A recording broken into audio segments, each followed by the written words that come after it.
everyone. Okay, so yesterday they had the annual Pride Parade in my city. And for the most part, I'm pretty libertarian. I prefer the traditional family, but I'm not going to call the right-wing death squads on your YMCA party if you happen to have one. I'd sure as hell take a few more fashion designers in society than Sharia enforcers. But if you ever want to spur some homophobia in reasonable people, just take them to a pride parade. Because hell, even my LGBT LMNOP friends go bigoted on pride.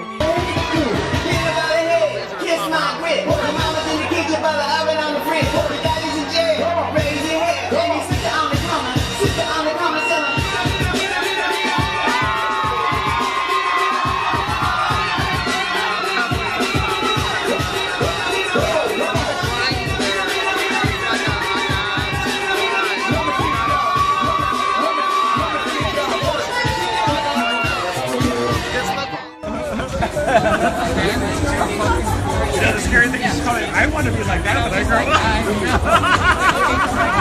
Oh, she's waving her little flag. Where is Mom and Dad? You go there expecting talk about rights, flag waving, and maybe some cotton candy, but instead you show up and see men in gimp costumes humping the air and flinging their dongs around children while transvestites covered in AIDS blood are prancing around in crop tops that should be illegal for their body type. And all the while, these people are saying they are representative of the best of the LGBT community. I mean, that's what a pride march is supposed to be, right? You're supposed to show what you're prideful of in your community. Now, instead of having family-friendly choreographed dance performances and showing off the amazing designs of Dolce & Gabbana, or celebrating Alan Turing while walking around fully dressed like a normal human being, for some reason the homosexual community decided that a twerking 8-year-old was the best they had to offer the world.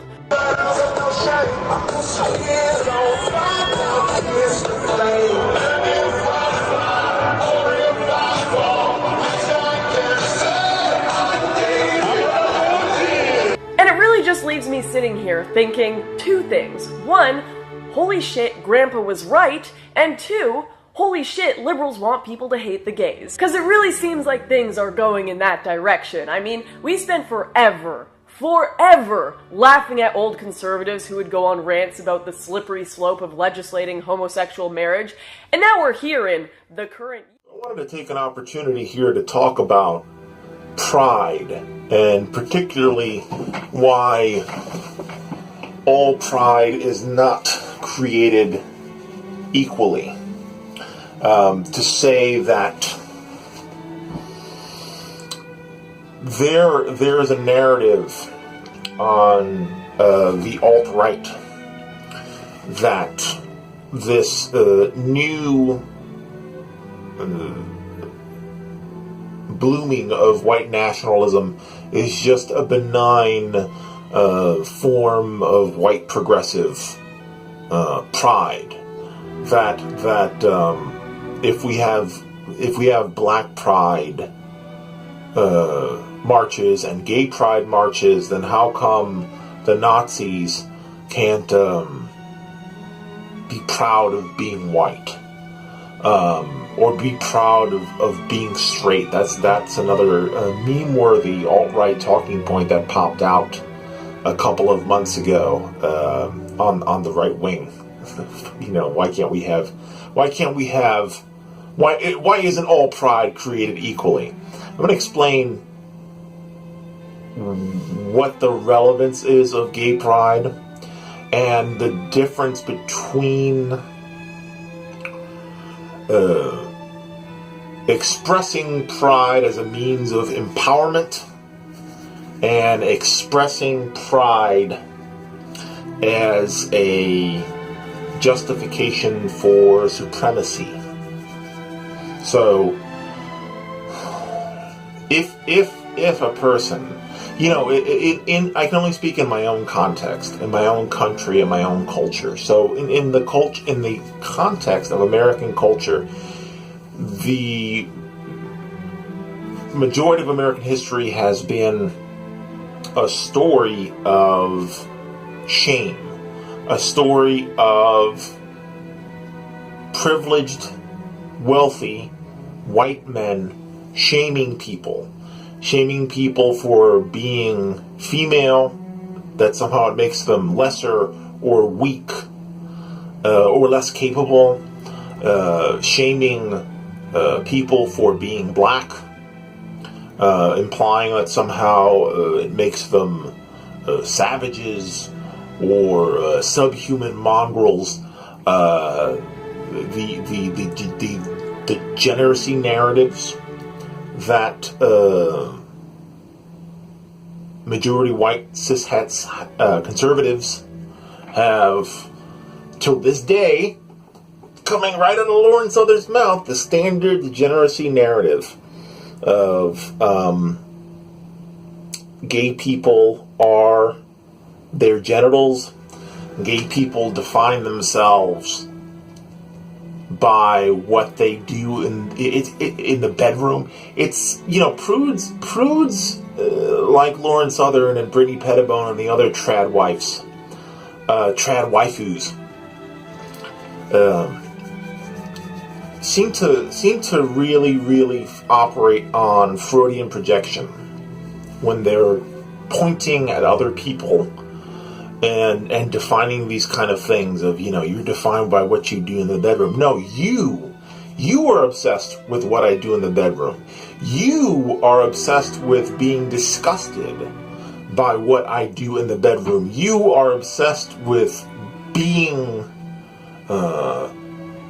offended by me holding someone's hand or kissing them in a queer relationship. You are obsessed with trans people's genitals. It is, since time immemorial, it is the Christian conservative who is obsessed with sex and sexuality and genitals. And, no one scandalizes sexuality. No one is as obsessive about, knowing what people do in the bedroom as the religious conservatives. It's very funny to hear Lauren Southern, basically one of the chief proponents of white Sharia law. Well, it's probably not surprising that, she starts with the victim blaming things of, I'm not a homophobe, you want me to hate you. You want me to hate you for, the Colin Kaepernick situation, right? Colin Kaepernick is being punished for being openly black, and that can still be a thing in this society that's about pride. This thing of Black Lives Matters. Activism is about being open and being public in a way that affects change. But there's always been this kind of right-wing respectability narrative that, why do black people have to be so vulgar in the civil rights movement? Why do they have to be so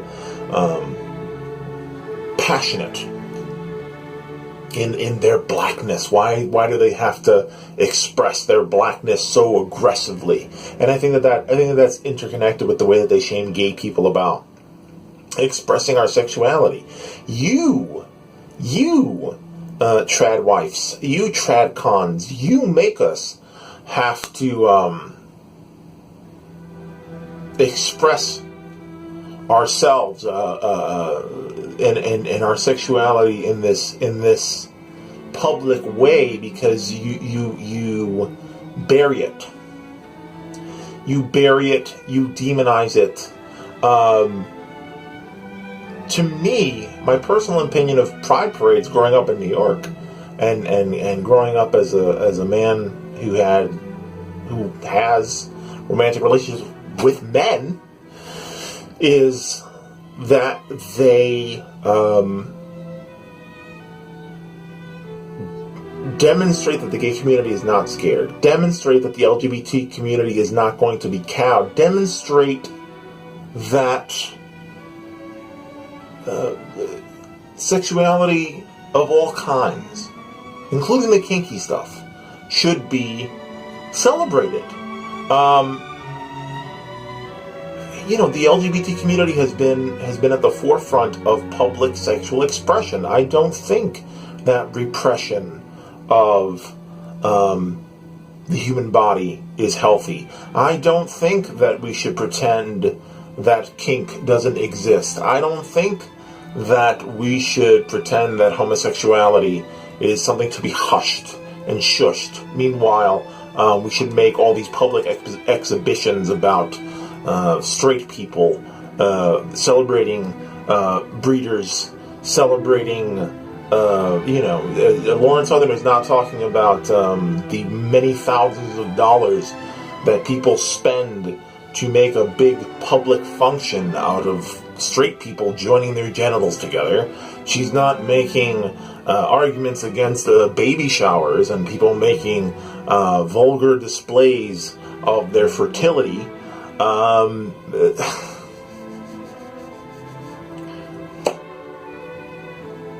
The importance of pride transcends even what it does for the LGBT community. It is a means to it's a means towards sexual liberation for everyone. I think that particularly in the United States, the gay, lesbian, gay, bi, transgender community has been at the forefront of sexual liberation and removing the shame from loving who you are and loving your body and loving your sexuality. Disco music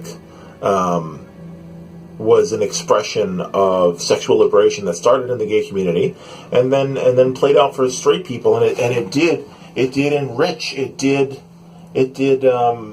push back against this prudish white Christian Sharia law. Don't let anyone ever tell you that pride is shameful. Don't let anyone else tell you that you should not claim the mantle of your sexuality. So why no straight pride parades? Well, there are no cultural prohibitions against straightness. You cannot, you don't need to express pride when you are not the subject of shame. Pride is a counterbalance. It is a response to a society that still to this day tells gay people that what we do in the dark is repulsive. It is the subject of mocking. It is the subject of contempt, and it is cast as the grand malefactor in a narrative about cancer and decay of straight marriages. So no, straight pride is not a thing. Straight pride is not about empowering people. It is about asserting the privilege of an already powerful group, the status quo. And the same thing with white people. Why, as opposed to black pride, why is white pride not equivalent to black pride? Well, black people have been told through slavery and then later segregation that being black is a sin. It's something to be to feel ashamed of, to straighten your hair, lighten your skin, get plastic surgery to anglicize your features, anglicize your name, moderate your regional affectation, vanilla your accent. So, until white people are being told that they need to black up, there is no need for them to take some kind of public performance, some kind of public action to celebrate the rainbow of whiteness.